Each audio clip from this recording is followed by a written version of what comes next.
Le thème de la parole de ce jour. Aujourd'hui, décide-toi. Choisis la vie. Aujourd'hui, virgule, décide-toi. De quoi? Choisis la vie. Le grand prophète Jérémie disait dans ce livre, chapitre 22, verset 29, Terre, écoute la parole de l'Éternel. Par 3 fois. Terre. Comme pour dire, en s'adressant aux habitants de la terre, écoute la parole de l'Éternel. Le Créateur parle dans l'oreille à ce qu'il dit.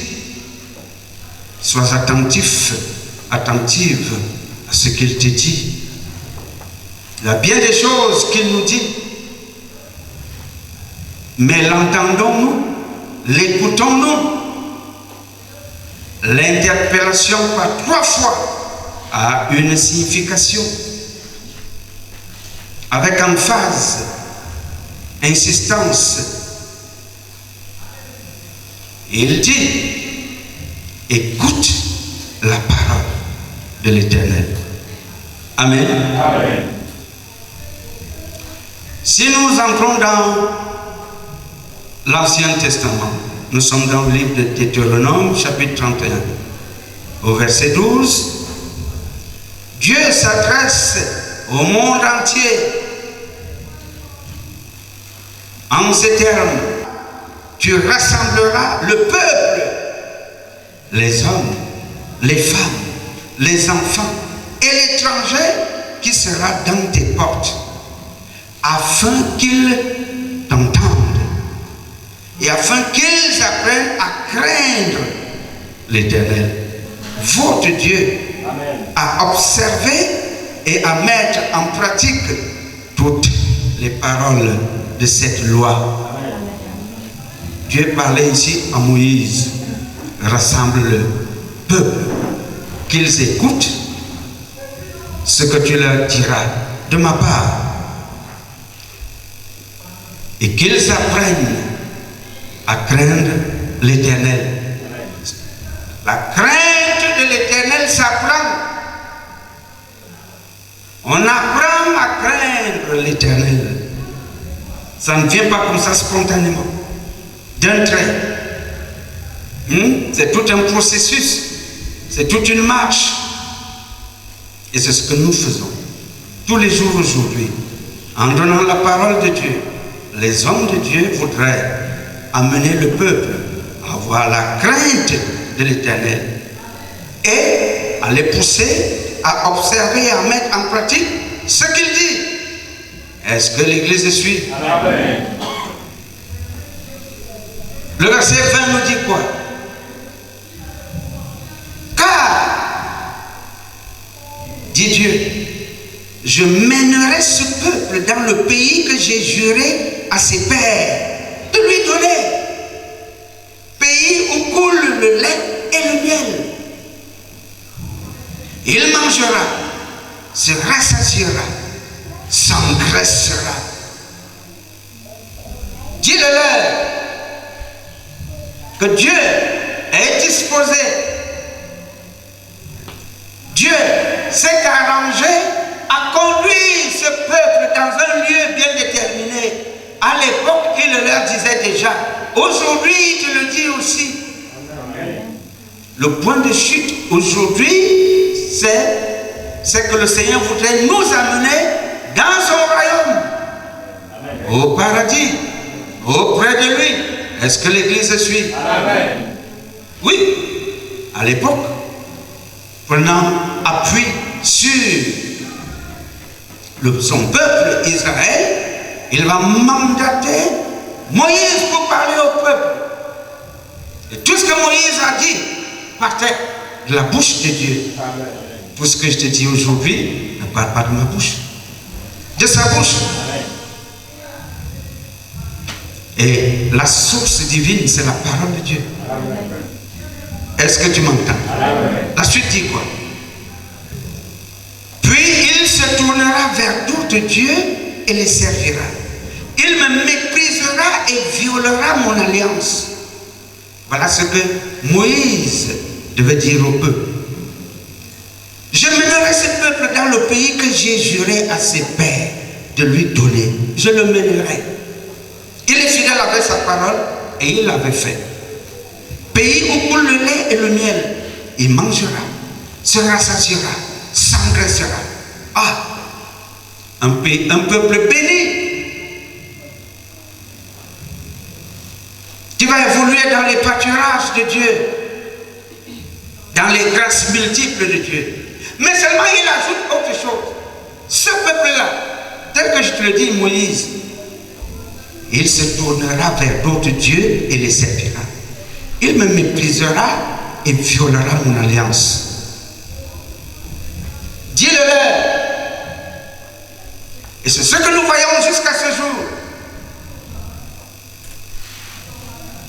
Beaucoup aujourd'hui se sont tournés vers d'autres dieux, ont tissé des alliances avec d'autres forces, d'autres entités, d'autres esprits.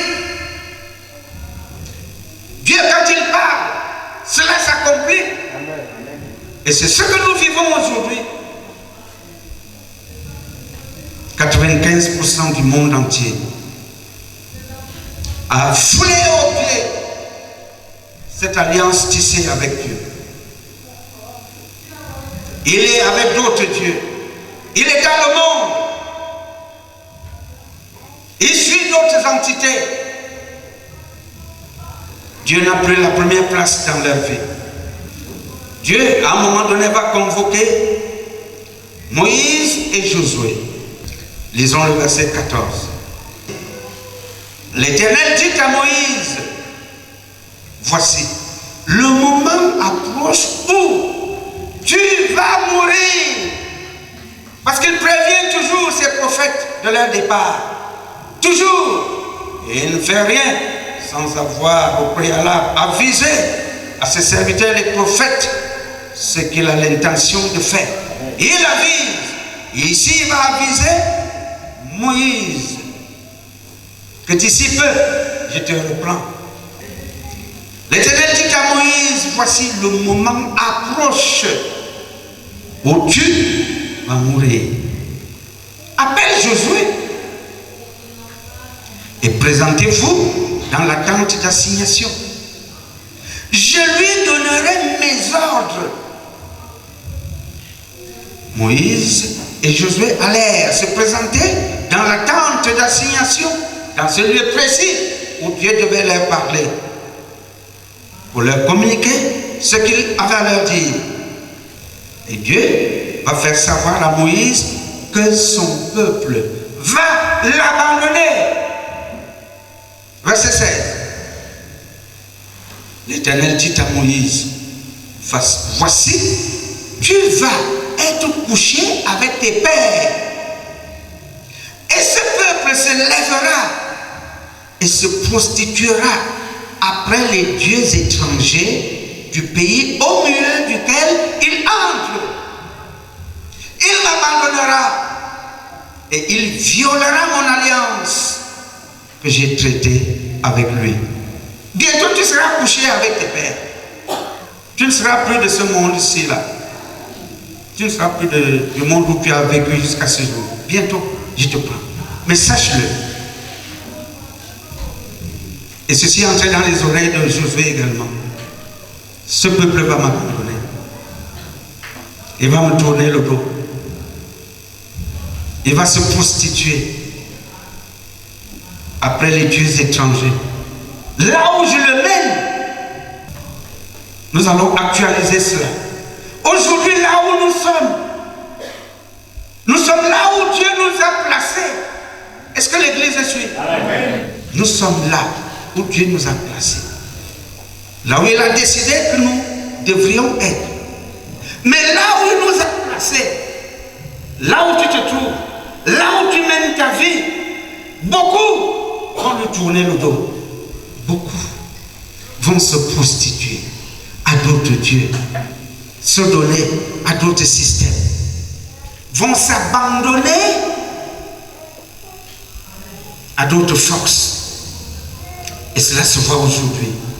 Les sectes pernicieuses ont rempli le monde. Et les hommes ont créé, mis sur pied la divination. Ils vont se servir des médiums pour invoquer les morts, pour leur faire donner même des cultes, pour les louer. Il y a des gens qui adorent les morts. Ce qui est contraire à la parole de Dieu. Les cultes aux morts ne sont pas bibliques. Les gens se sont alignés avec d'autres forces. Là où ils sont supposés suivre Dieu. Les charlatans, les diseurs de bonne aventure, les marabouts ont envahi le monde et profitent, oui, ils profitent de l'ignorance des gens, de ce que Dieu requiert pour les finir. Oui, dans le lieu où tu es supposé bénir, louer l'Éternel en toute vérité et en toute sincérité. Dieu réprime cela parce que cela se fait avec hypocrisie. Beaucoup vont servir aussi bien maman que Dieu. Et maman ici va prendre la place du diable sous toutes ses formes.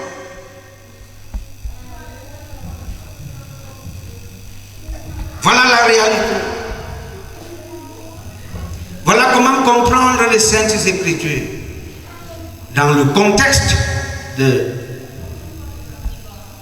ce que tu lis, et tu vas actualiser cela.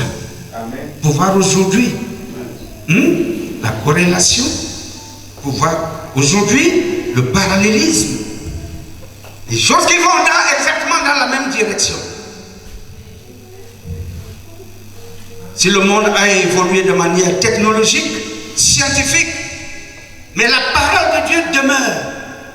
Ce qu'il dit se vérifiera encore dans autant de temps que le monde sera. Ça ne change pas. Dieu c'est Dieu. Il a parlé et on verra toujours ce qu'il a dit, quel que soit l'état. On sera confronté à étudier sa parole. Est-ce que l'Église suit? Oui. Ce peuple-ci va m'abandonner. Donc, lorsque Dieu saisit Moïse pour qu'il parle ainsi au peuple, c'est pour que ses enfants la mettent dans la tête, s'ils aiment Dieu, s'ils ont la crainte de Dieu, de ne jamais l'abandonner, de ne pas l'abandonner. Seulement, dans ce monde, nous avons ces deux franges, ceux-là qui obéiront et qui s'attelleront à marcher dans les voies de Dieu, dans sa justice, avec fermeté. Et un autre groupe qui dira, ah, je suis dans le monde, c'est pour vivre, laissez-moi vivre. Mais seulement, lorsque Dieu parle, il ne va surprendre personne, parce qu'il avise même ce qu'il fera également. Il avise. Lisons-le. Le verset 17. En ce jour-là, ma colère s'enflammera contre lui, contre ce peuple-là. Ma colère. Je les abandonnerai. Et je leur cacherai ma face. Il sera dévoré. Il sera la proie d'une multitude de maux et d'afflictions. Et alors, il dira, n'est-ce point parce que mon Dieu n'est pas au milieu de moi que ces maux m'ont atteint?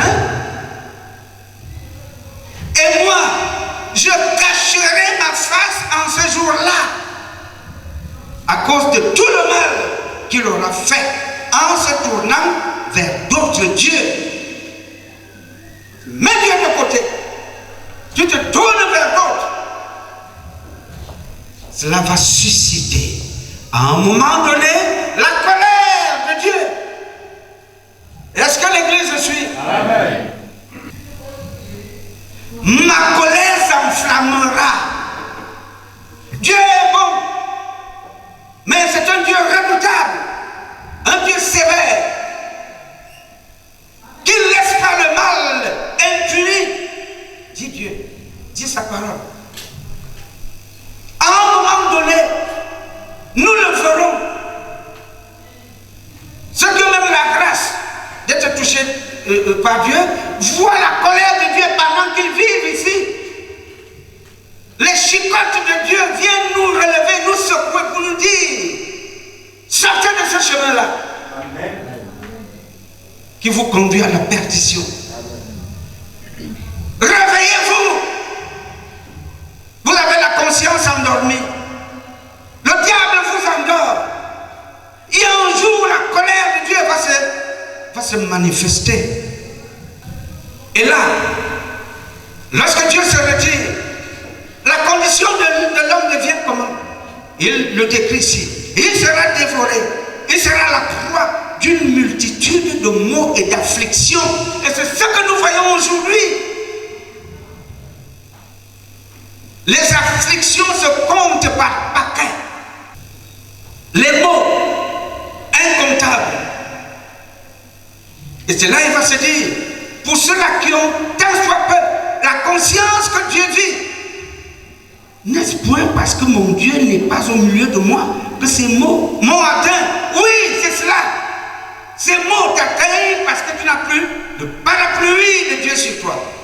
Est-ce que l'Église suit? Amen. Ces mots, ces malédictions, ces envoûtements, la présence de l'ennemi dans ta vie, en partie, je dis en partie, parce que tu t'es allié à notre Dieu. Tu lui as tourné le dos. D'autres forces vont maintenant gérer ta vie.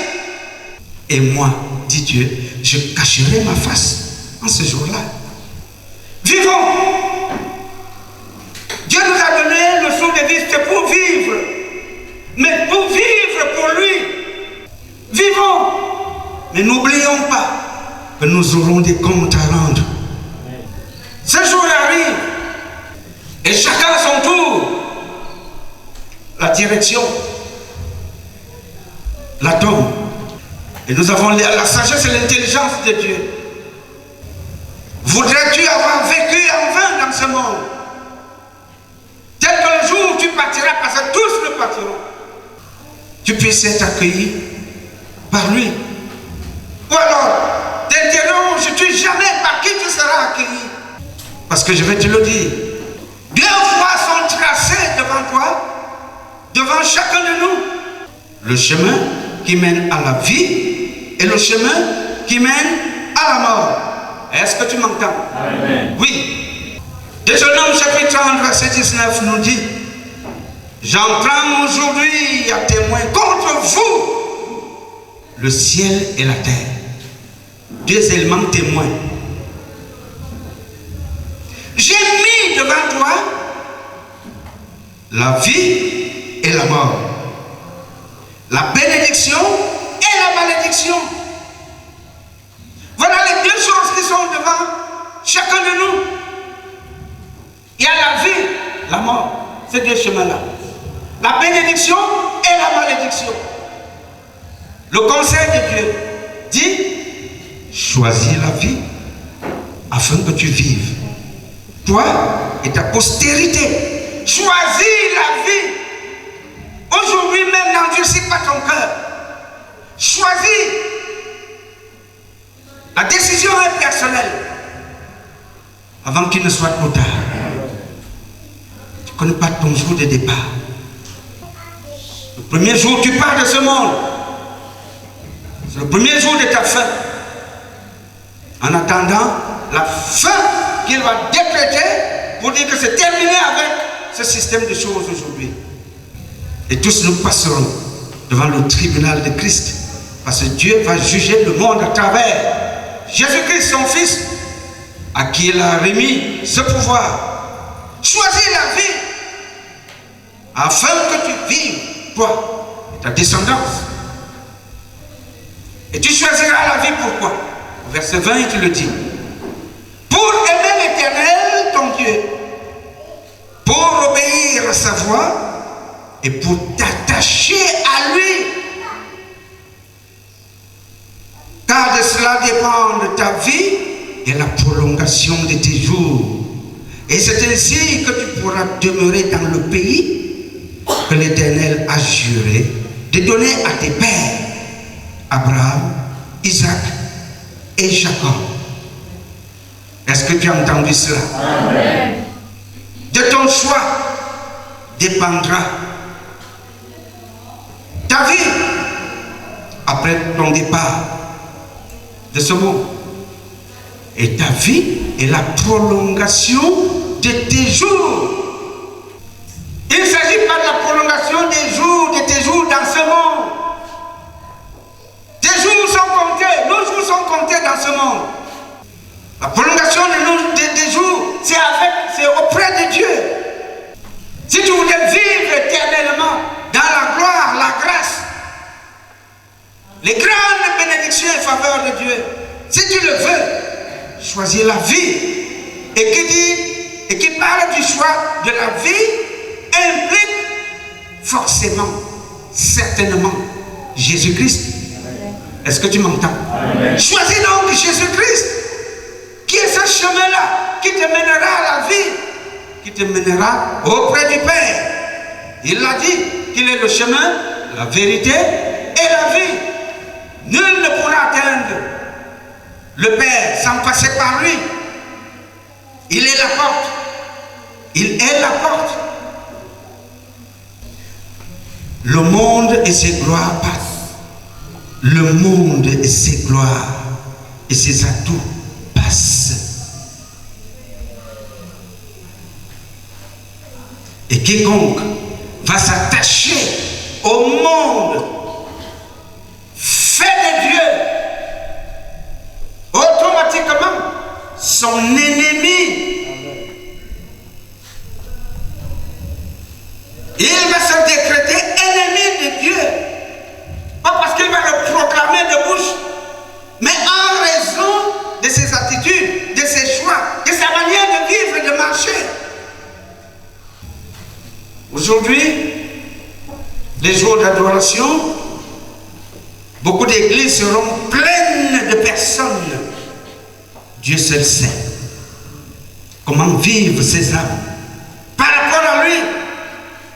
Et je vais te le dire, sans souci, que beaucoup marchent en vipère, en hypocrite, par rapport à ce que Dieu attend d'eux. C'est cela, la triste réalité. Parce qu'il le dit. Il le dit. Et le ratio est grand par rapport à ceux-là qui sont sérieux avec Dieu. Il y a plus de malfrats, de prostituées, d'infidèles, d'hypocrites,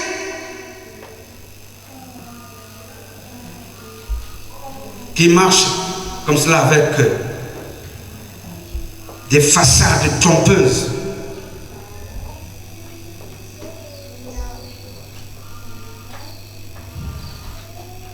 Il s'agit pour toi, en toute honnêteté, parce que tu n'as pas la corde au cou, de te poser la question.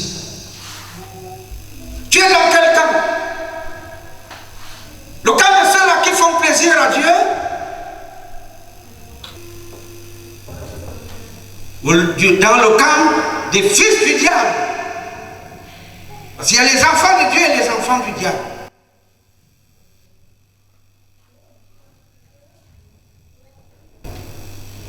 C'est une parole à réflexion, à méditation.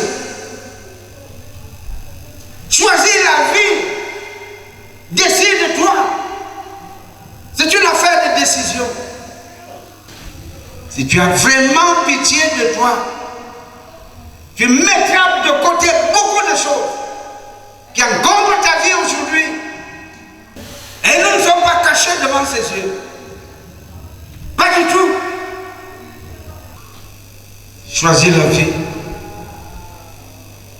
Le prophète Ésaïe parlait déjà de ce chemin-là. Ésaïe 35, verset 8.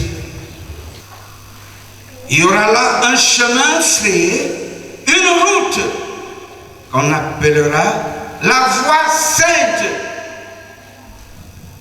Nul impur n'y passera. Elle sera pour eux seuls. Ceux qui la suivront, même les insensés, ne pourront s'égarer. Aujourd'hui, insensés, méchants, ténébreux, Dieu dit, répands-toi. Voici le chemin, voici la route. Si toi, hier encore, tu étais insensé, méchant, rejetant Dieu sous toutes ses formes, à la fin, tu te repens et tu suis ce chemin, tu ne pourras pas t'égarer. Amen. Ils ne pourront point s'égarer. Dieu ne vient pas nous trouver saints, purs, irréprochables. Non! Il vient nous sortir de la boue. Il nous trouve dans les ténèbres. Nous tous, nous sommes d'Adam et d'Ève. Mais lorsque tu lui dis oui, il faut que ton oui soit oui. Où est l'église? Amen. Il n'a pas besoin d'un oui qui est coloré ou multicoloré. Verset 9. Sur cette route, point de lion, nulle bête féroce ne la prendra.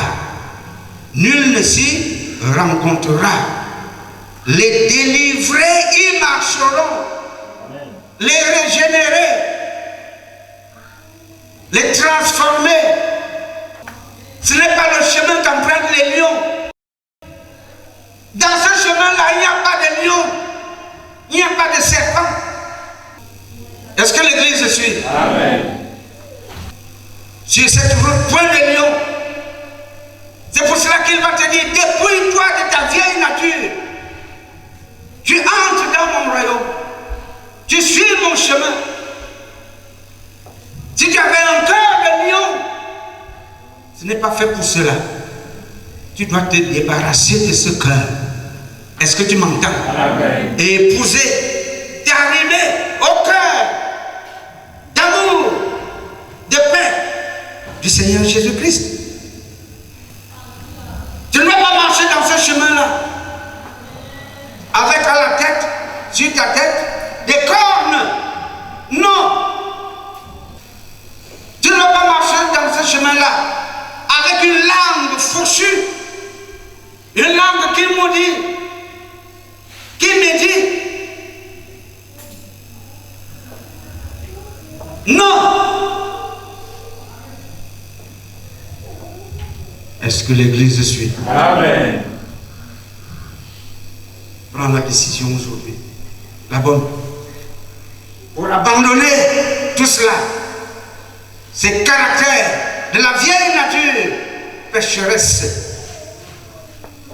qui t'éloigne au jour le jour de Dieu. Que nous dit Dieu dans Jean 6, 57. Comme le Père qui est vivant m'a envoyé et que je vis par le Père, ainsi celui qui me mange vivra par moi. Amen. Ainsi parlait Jésus-Christ, qui nous invite à le manger. Ainsi il aura la vie. Quand tu manges, tu as la vie. Parce que la nourriture te maintient debout.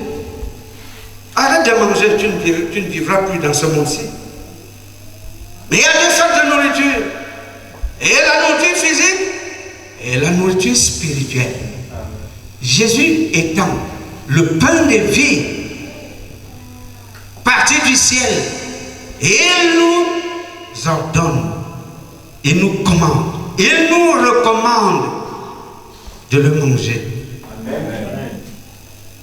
de nous l'approprier comme nourriture spirituelle.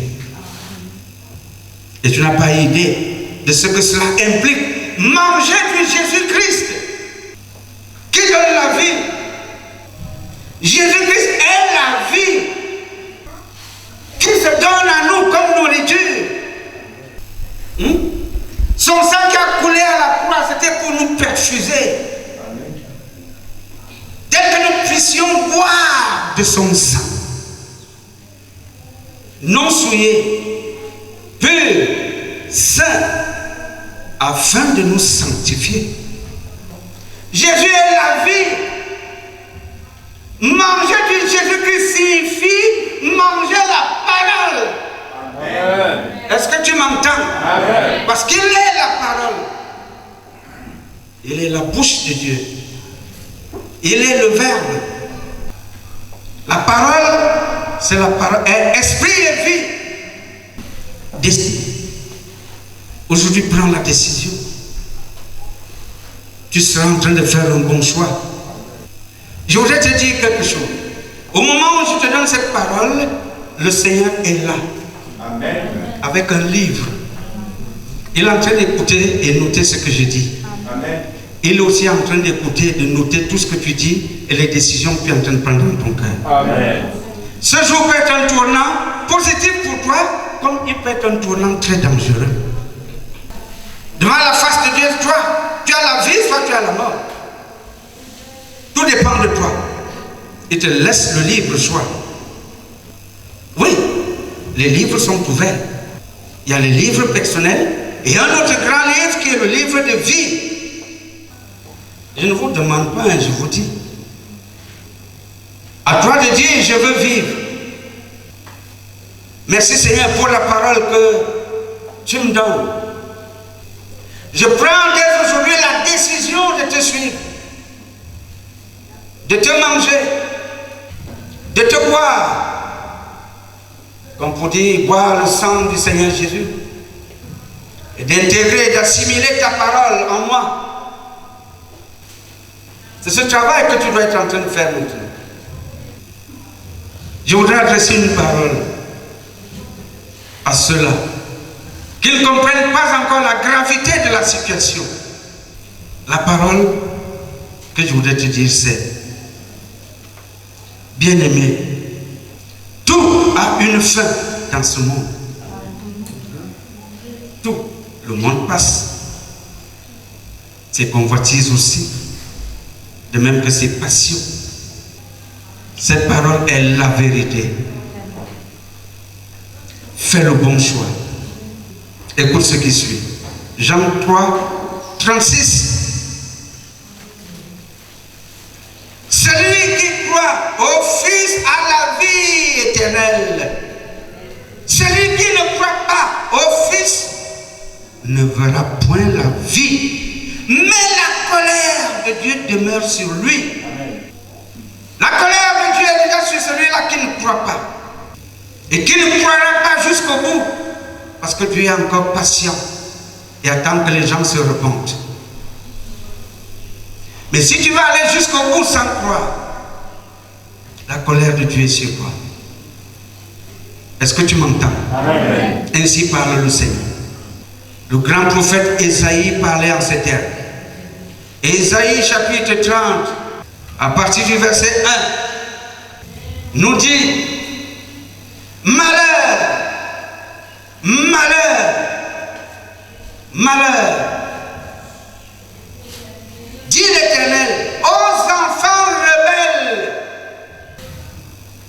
qui prennent des résolutions sans moi et qui font des alliances sans ma volonté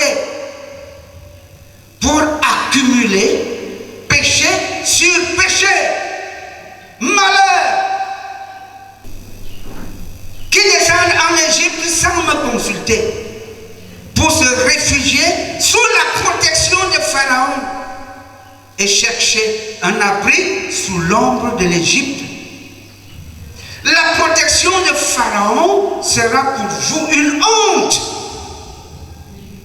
et l'abri sous l'ombre de l'Égypte. Une ignominie, malheur à tous ces enfants-là qui vont en Égypte, comme pour dire qui vont dans le monde, qui choisissent les voies du diable, qui prennent des résolutions personnelles, sans Dieu, sans impliquer Dieu dans leur choix. Malheur à eux. Ils vivront des malheurs. Parce que ils vont chercher refuge en Égypte, sous les ailes de Pharaon. Ils n'en trouveront point. La protection qu'ils attendent de l'Égypte et de Pharaon, et du monde et du diable, ils ne l'auront point. Parce que le diable, c'est un menteur. Le diable, c'est un trompeur. Il passe par de fausses lumières. Il passe par les vernis pour tromper les gens en disant que tout ce qui brille est or. C'est faux. D'ailleurs, ce diable-là se transforme en ange de lumière. Et il va tromper beaucoup de gens. Comment faire pour ne pas tomber dans ces traquenards, dans ces trous? Comment faire? Avoir pour référence la parole. Et c'est la parole qui te fera comprendre que cette lumière, ce n'est pas de Dieu. Amen. Ce que nous voyons là n'est pas de Dieu. Parce que le diable s'est fait beaucoup d'adeptes parmi les hommes, y compris ces hommes-là qui sont supposés être droits et donner la parole de Dieu comme il se doit. Oui, ce que je dis est vrai. Il a dit qu'il y aura des faux Christ, des faux pasteurs, des faux apôtres, de faux évangélistes, des faux prophètes, des faux docteurs. Clairement dit. Donc lorsque nous allons vous parler des choses qui ne tiennent pas debout par rapport à la parole, dégagez rapidement. Est-ce que l'Église suit? Amen. Les hommes de Dieu sont appelés à donner, à prêcher Jésus-Christ, à dévoiler les mystères de Dieu et à prêcher la sagesse de Dieu. Amen. Nous ne nous prêchons pas nous-mêmes. Ne me regardez pas. Ne regardez pas les hommes de Dieu. Écoutez la parole qu'il vous donne. Quand je dis ne regardez pas les hommes de Dieu, c'est dans le sens où ils ne doivent pas prendre la place de Dieu. Est-ce que l'Église suit? Amen. Ils sont mortels. Ils sont même pourrissables. Les vrais hommes de Dieu, il y en a. Mais sache-le, il y a aussi beaucoup de faux. Donc sois vigilant. Ton baromètre, ça va être la parole de Dieu. Fais un choix en âme et conscience, en sachant que tu répondras de ton choix. Chacun de nous, y compris moi, aura des réponses à donner à Dieu. Est-ce que l'Église suit? Amen. Que dit le verset 7 d'Ésaïe 30? Car le secours de l'Égypte n'est que vanité et néant. C'est pour cela, c'est pourquoi j'appelle cela du bruit qui n'aboutit à rien. Voilà ce que dit Dieu. Tu vas en Égypte, tu vas dans le monde, tu fais tellement de tapage là-bas. Dieu dit tu fais beaucoup de tapage et de bruit. Ce n'est que néant et vanité. Verset 8. Va maintenant, écris ces choses devant eux sur une table et grave-les dans un livre afin qu'elles subsistent dans les temps à venir éternellement et à perpétuité. C'est pour cela qu'il y a les écrits. C'est pour cela que le Saint-Esprit vient inspirer les gens pour écrire. Et nous avons, voilà, l'ensemble de tout, de la parole de Dieu inscrite dans la Bible. Verset 9. Car c'est un peuple rebelle. Ce sont des enfants menteurs.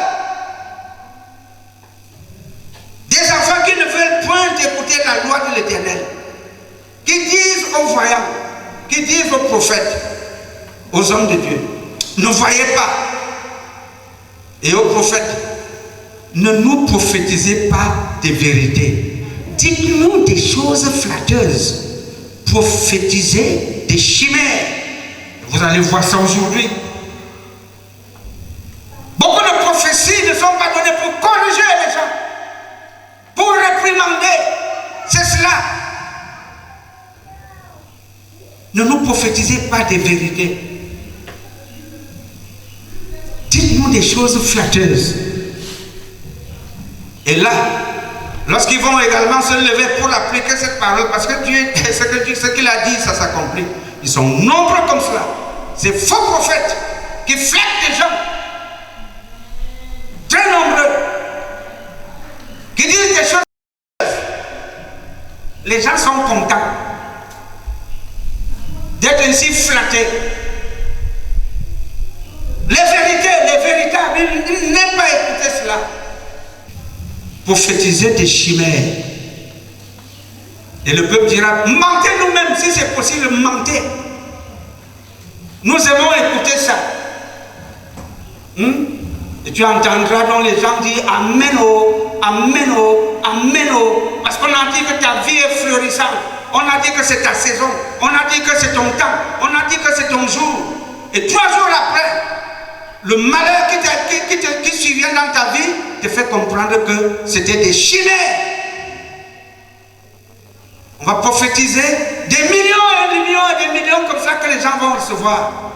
Et le peuple va plonger dans une pauvreté qui ne dit pas son nom. Je ne fais que te donner la parole. Amen. Et la vraie. Amen. La vérité. Dieu te le redit en ce jour, Ézéchiel 18, 20. Ézéchiel 18, 20. L'âme qui pêche, c'est celle qui mourra. L'âme qui pêche, toi qui pêches, toi qui mets Dieu de côté, toi qui n'acceptes pas Jésus-Christ, tu mourras, mon ami. Ce n'est pas mon décret à moi. Je te répercute la parole. L'âme qui pêche, c'est celle qui mourra. Le fils ne portera pas l'iniquité de son père. Et le père ne portera pas l'iniquité de son fils. La justice du juste sera sur lui. Et la méchanceté du méchant sera sur lui. En cette raison, le Seigneur t'appelle à la repentance et au retour à Dieu. Ézéchiel 2:3. Il me dit, fils de l'homme, je t'envoie vers les enfants d'Israël, vers ces peuples rebelles qui se sont révoltés contre moi. Eux et leur père ont péché contre moi jusqu'au jour même où nous sommes. Je t'envoie vers eux. Va le leur dire. Crie aux oreilles de Jérusalem ces abominations. Crie aux oreilles de ce peuple ces abominations. Rien de ce que tu fais en secret n'est secret. Ce ne sera pas bon pour toi. Acte 3, 19. Repentez-vous donc et convertissez-vous pour que vos péchés soient effacés, afin que des temps de rafraîchissement viennent de la part du Seigneur. Repentez-vous donc et convertissez-vous. C'est le temps, c'est le moment maintenant. Il annonce au monde entier qu'il est temps maintenant que tous les hommes, de toutes tribus, de tout peuple, de tout pays, de toute nation, se repentent et reviennent au Créateur du ciel et de la terre. Jacques 4, 8. Approchez-vous de Dieu et il s'approchera de vous. Nettoyez vos mains, pécheurs. Purifiez vos cœurs, hommes irrésolus. Sentez votre misère. Soyez dans le deuil et dans les larmes. Que votre rire se change en deuil et votre joie en tristesse. Est-ce que l'Église suit? Amen. Approchez-vous de Dieu et il s'approchera de vous. Il a déjà tout accompli. La balle est dans notre camp.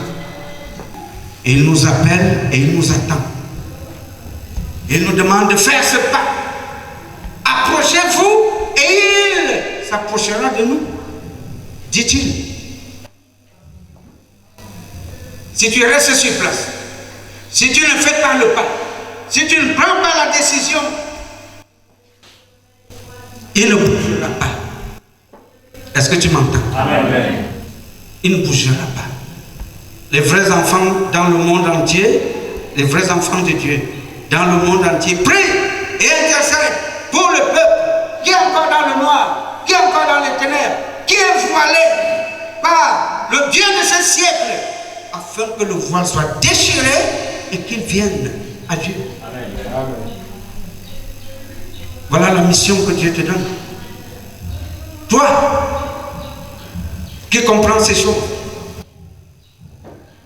c'est notre mission. Il ne veut la mort de personne.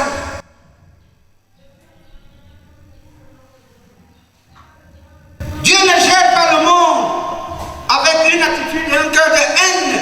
Parce qu'on avait tué son fils, alors il dit, vous verrez, je vous ferai ça Dieu. Non!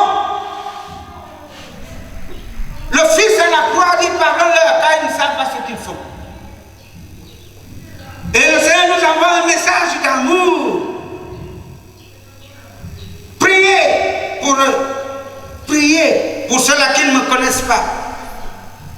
Soyez mes témoins jusqu'aux extrémités de la terre. Nous, aujourd'hui, nous sommes des témoins de Jésus-Christ.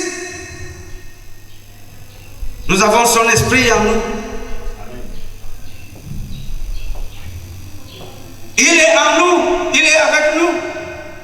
C'est pour cela que nous crions ainsi fort.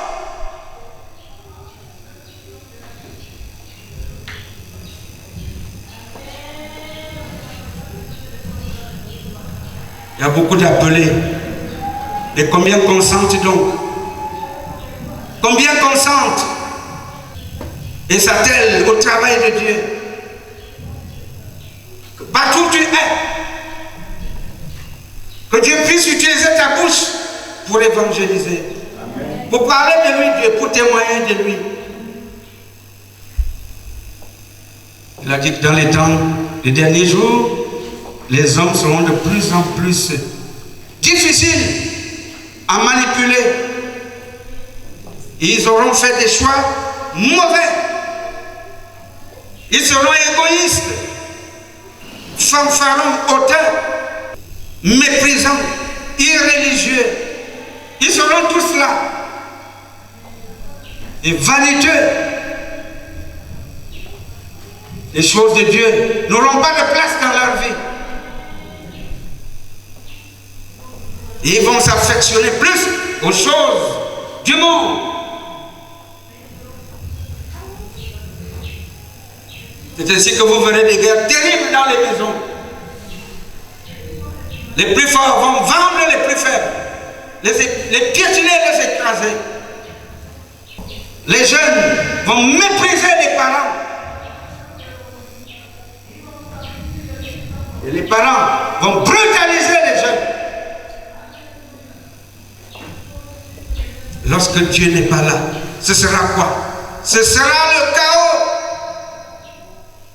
Fais le bon choix. Et le choix que tu feras va sauver beaucoup d'âmes. Le choix que tu feras va sauver ta famille, tes proches, les tiens. Le choix que tu feras va réjouir le cœur de Dieu. Et au travers de toi, parce qu'il cherche ces vases-là, au travers de toi, une âme sera sauvée. Amen. Parce qu'il se servira de toi pour parler. Est-ce que l'Église suit? Amen. Fais le bon choix. Et le bon choix passe par le Seigneur Jésus-Christ. Est-ce que cette parole t'a édifié? Amen. Est-ce que cette parole t'incite à poser le bon geste, la repentance, le retour à Dieu, la vérité, la sincérité avec soi et avec Dieu? Est-ce vrai? Alors que cette parole bénisse l'Église.